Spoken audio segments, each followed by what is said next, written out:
First contact folly. The Corexian Empire stretched across 17 star systems, its influence expanding with each passing solar cycle. For 9 centuries, they had conquered without meaningful resistance. Their warships, massive crystalline structures that glittered like jagged teeth against the void, inspired immediate surrender in most species they encountered. Admiral Zoreth stood proudly on the command deck of the Eternal Glory, the flagship of the Coraxian Third Fleet, surveying the small blue planet on the main view screen. "This is the one, then?" he asked, mandibles clicking with mild disappointment. "The primitive world our scouts identified." "Yes, Admiral," his second-in-command replied. "The natives call it Earth. Our preliminary scans show minimal orbital defenses and a fractured planetary government. They've barely left their atmosphere in meaningful numbers." Zoreth nodded, his exoskeleton gleaming under the ship's lights.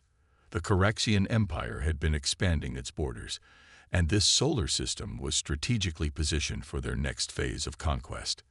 It contained valuable resources and a habitable world, admittedly already occupied, but that had never stopped them before.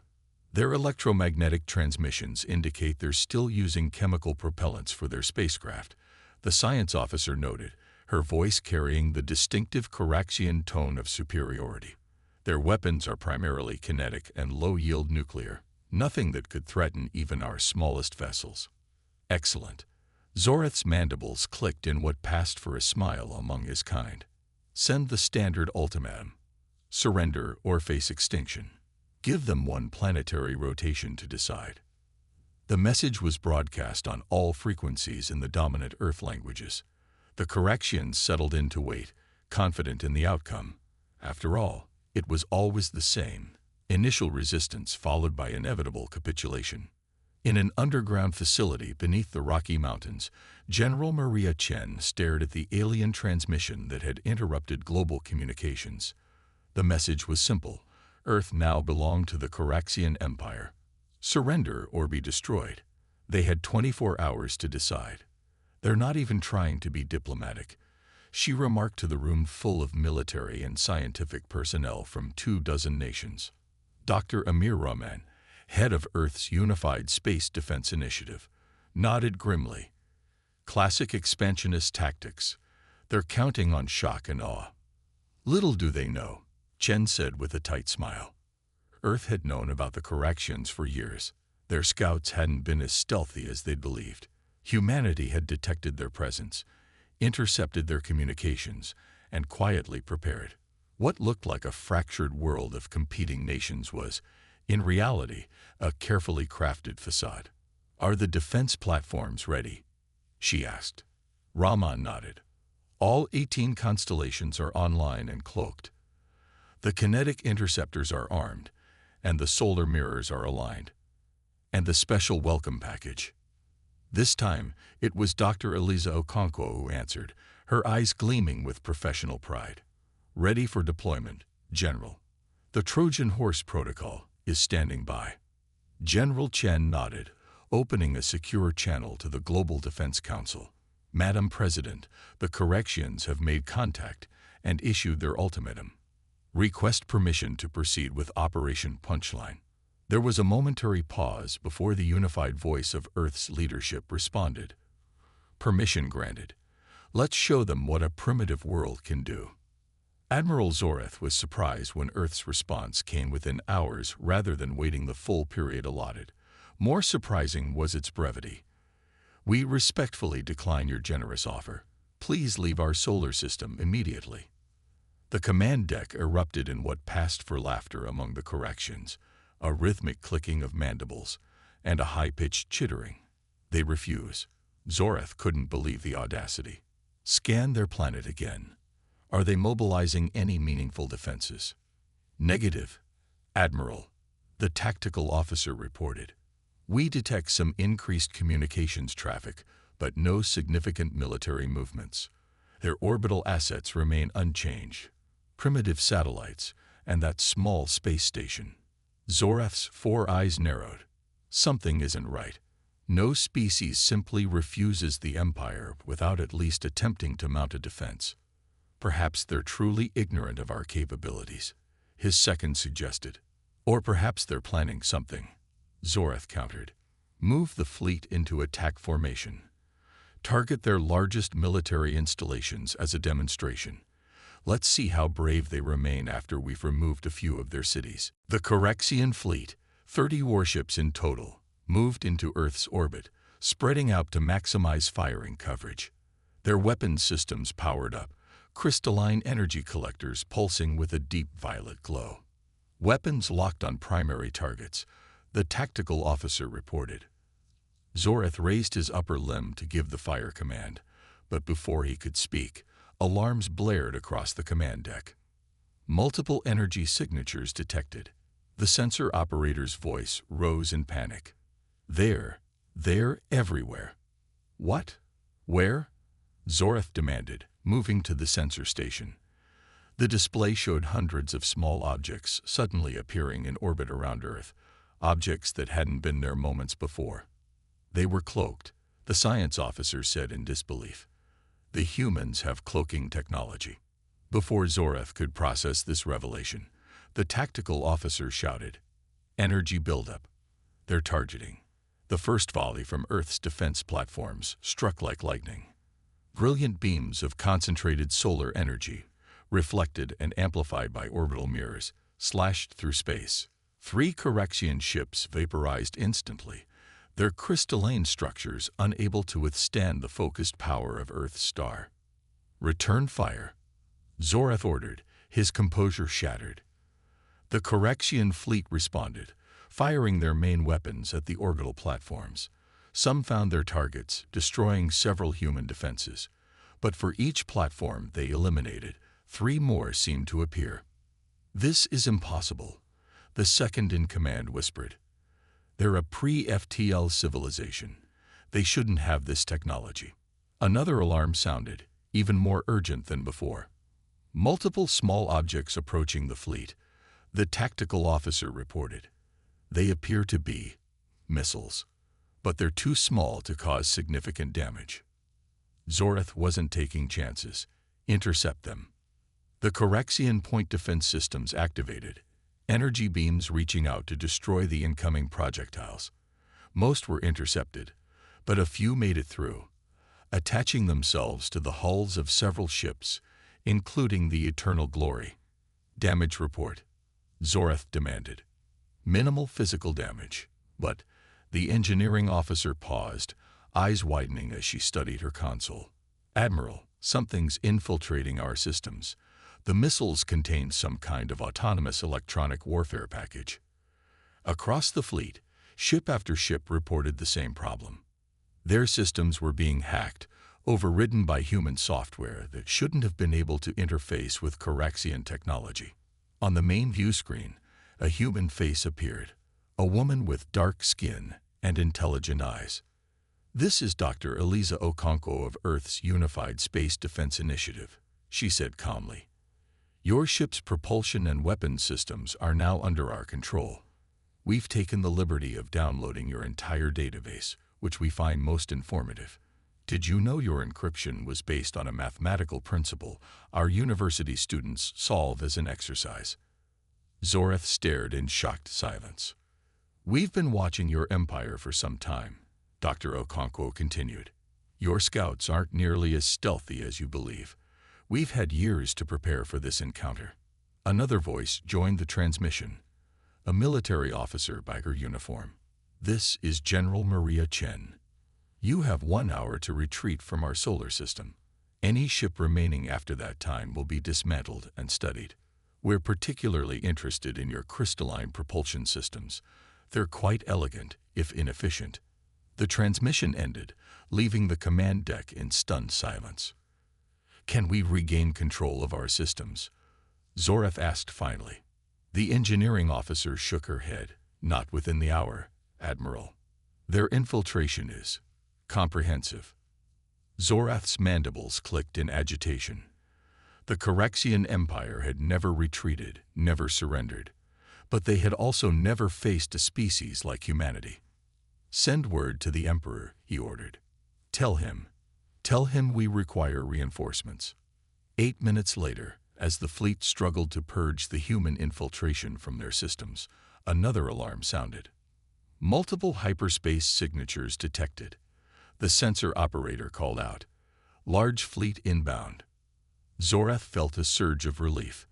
The Emperor must have had the second fleet nearby. "We're saved." But when the new arrivals emerged from hyperspace, they weren't Coraxian ships. They were human vessels, massive, angular constructions of dark metal and glowing energy conduits. Unlike the crystalline aesthetic of the Coraxians, these ships were clearly built for one purpose: war. "Impossible," Zorath whispered. "They don't have hyperspace technology." As if in answer to his disbelief, General Chen's voice returned over the comm system. "We thought you might be interested in meeting our actual fleet, Admiral," she said. "The orbital platforms were just our perimeter defense. These ships have been patrolling the edges of our solar system, hidden by the same cloaking technology that concealed our defense platforms." The human vessels moved into formation, surrounding the disabled Coraxian fleet with practiced precision. "Your hour has been reduced to 5 minutes, Chen continued. "After that, we start taking your ships apart. I suggest you use your emergency thrusters to begin withdrawal immediately." Zorath had never known defeat in his 2 centuries of service to the Empire. But as he looked at the sensor readings, at the human fleet that outmatched his own in both technology and numbers, he made the only decision he could. "All ships," he commanded, "retreat." As the Coraxian fleet limped away from Earth using their emergency propulsion systems, Zorath couldn't help but wonder how the Empire had been so wrong. They had thought Earth primitive, isolated, defenseless. Instead, they had found a unified world with technology that matched or exceeded their own, a world that had not only anticipated their arrival, but prepared a humiliating welcome. For the first time in its 900-year history, the Coraxian Empire had been defeated. And not just defeated, they had become a punchline. The worst part, the humans hadn't even seemed surprised.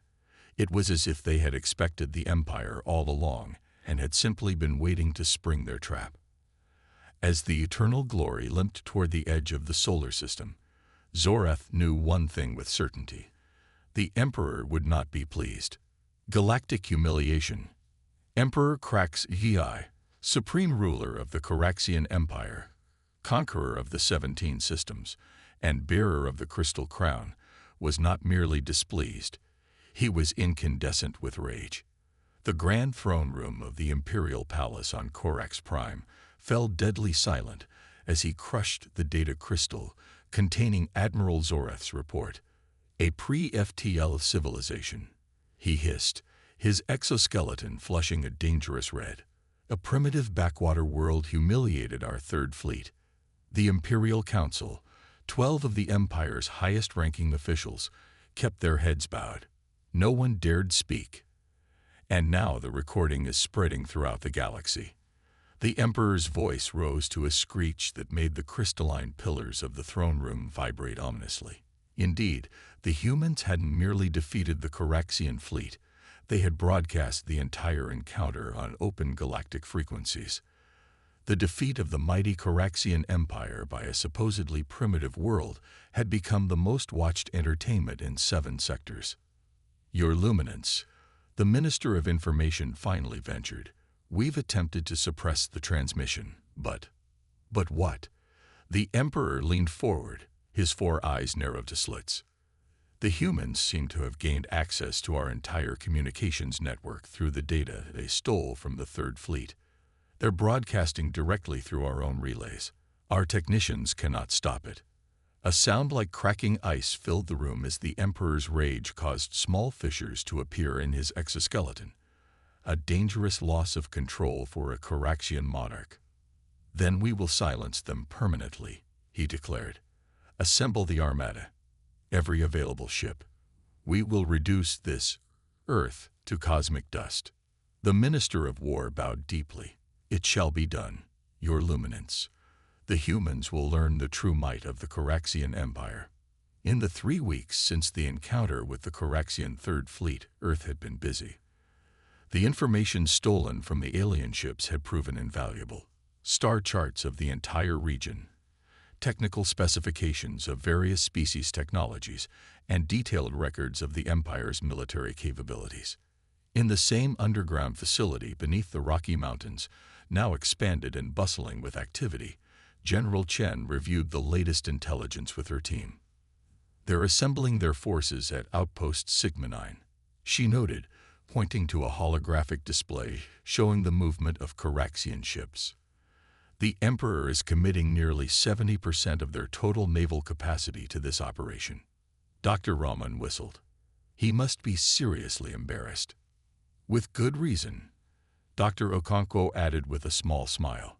Our broadcast has reached an estimated 62 alien civilizations.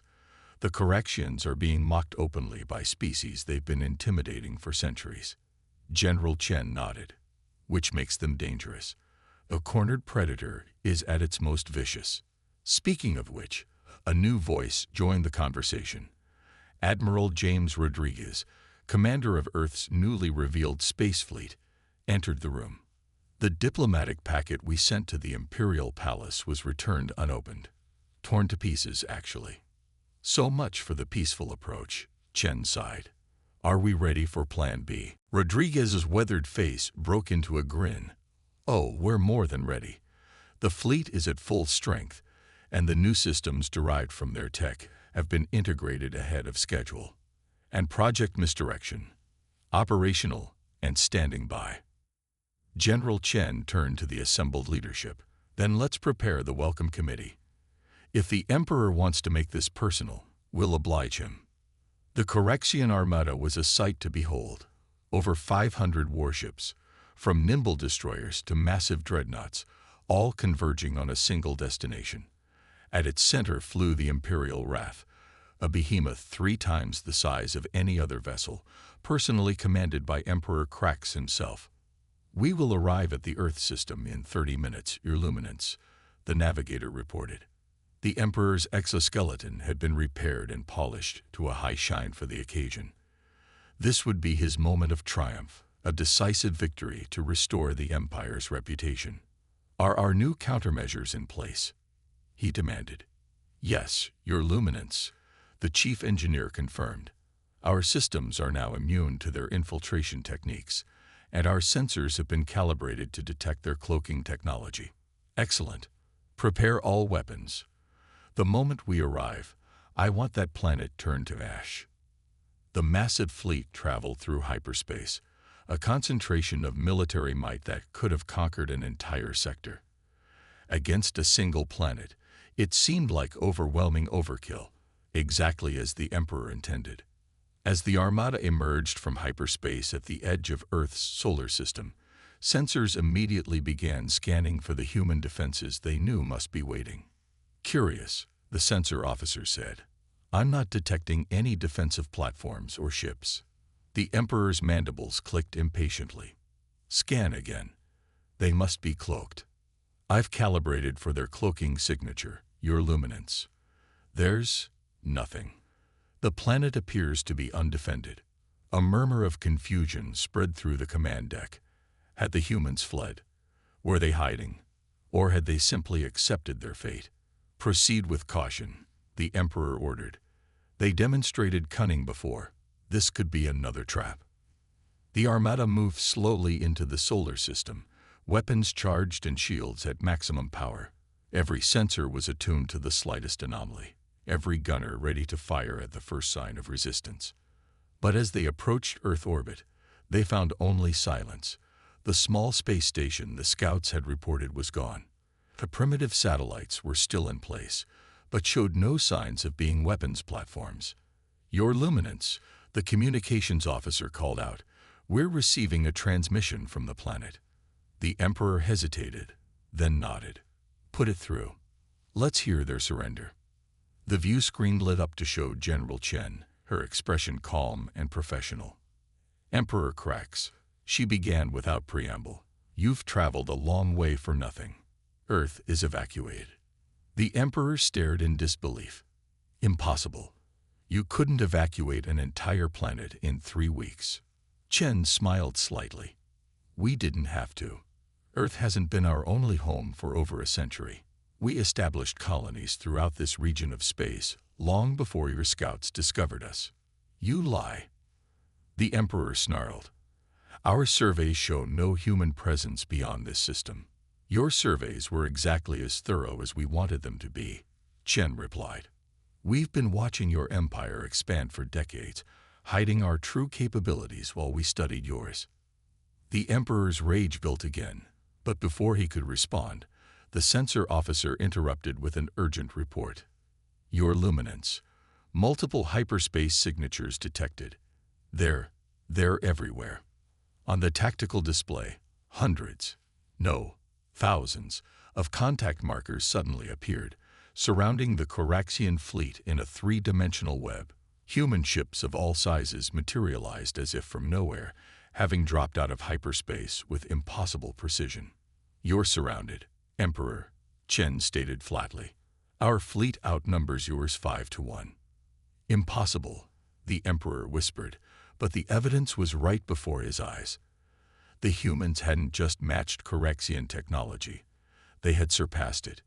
No Coraxian fleet could have coordinated such a perfect envelopment. Another face joined Chen on the view screen. Admiral Rodriguez. Your tactical situation is untenable, he said matter-of-factly. Our weapons are locked on every ship in your armada, and we've already deployed our electronic warfare packages. Your new countermeasures are being bypassed as we speak. As if to emphasize his point, the lights on the Imperial Wrath flickered momentarily, and several consoles shut down and rebooted. This is outrageous, the Emperor bellowed. You cannot treat the Coraxian Empire this way. We have ruled the stars for 9 centuries. And perhaps that's been long enough.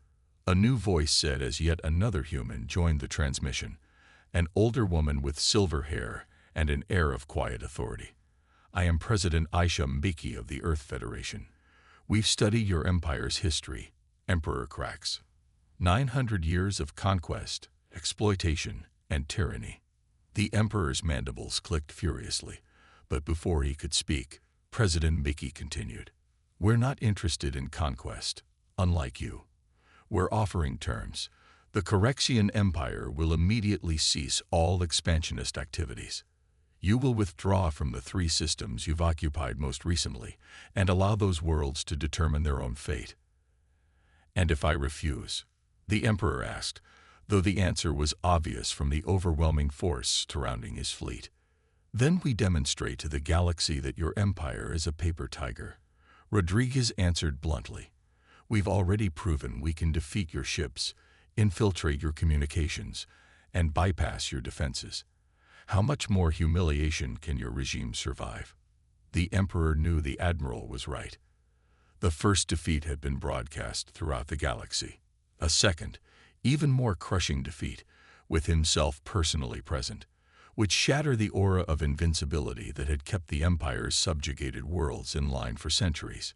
You planned this from the beginning, he realized aloud. Admiral Zoreth's fleet, it was a test. More of a calibration, Dr. Okonkwo said, joining the increasingly crowded transmission. We needed to confirm our assessment of your capabilities before committing our main forces. The Emperor's mind raced. Even if he ordered his fleet to attack, they were hopelessly outmatched and surrounded. And based on the previous encounter, the humans likely had other surprises waiting. You have 1 hour to consider our terms, President Mbeki stated. After that, we will be forced to demonstrate our resolve more concretely. The transmission ended, leaving the Emperor staring at the tactical display, showing his proud armada, the greatest concentration of Coraxian military might in history, completely encircled by human vessels. His chief strategist approached cautiously. Your luminance, our analysis suggests the humans are not bluffing. Their ships show technology we've never encountered before, and their tactical positioning is perfect. There are no weaknesses to exploit. For the first time in his 300-year life, Emperor Krax Zi felt something he had never experienced: defeat. Not just military defeat, but complete strategic and political checkmate. "Send word to the Imperial Palace," he said quietly. "We accept the humans' terms." News of the Coraxian capitulation spread through the galaxy faster than hyperspace communications should have allowed. Another demonstration of human technological superiority that didn't go unnoticed. In the observation lounge of Earth's flagship, the Unity, General Chen watched the Coraxian armada retreat through the viewscreen. Beside her stood President Mbeki and Admiral Rodriguez. "Do you think they'll honor the agreement?" Rodriguez asked. President Mbeki nodded. "They have no choice. We've established monitoring stations throughout their territory. If they step out of line, we'll know immediately. And the rest of the galaxy has seen what happens when you underestimate humanity," Chen added. "The Coraxians won't be the only ones reconsidering their policies toward primitive worlds." Indeed, in the days that followed, diplomatic envoys from a dozen different species arrived in Earth's solar system, eager to establish relations with the civilization that had humbled the mighty Coraxian Empire not once, but twice. Earth welcomed them openly, establishing new trade deals, cultural exchanges, and security agreements. The planet that many had dismissed as an insignificant backwater was rapidly becoming a major galactic power, not through conquest like the Coraxians, but through innovation, preparation, and strategic foresight. In his palace on Corax Prime, Emperor Krax signed the formal treaty acknowledging the independence of the three recently conquered systems. As he applied his seal to the document, he couldn't help but reflect on the irony of his situation. The Empire had encountered hundreds of species in its long history. Some had fought bravely before falling. Others had surrendered immediately. A few had even managed to negotiate favorable terms, but none, not one, had done what humanity had accomplished. Earth hadn't just defeated the Coraxian Empire. They had made it a laughingstock.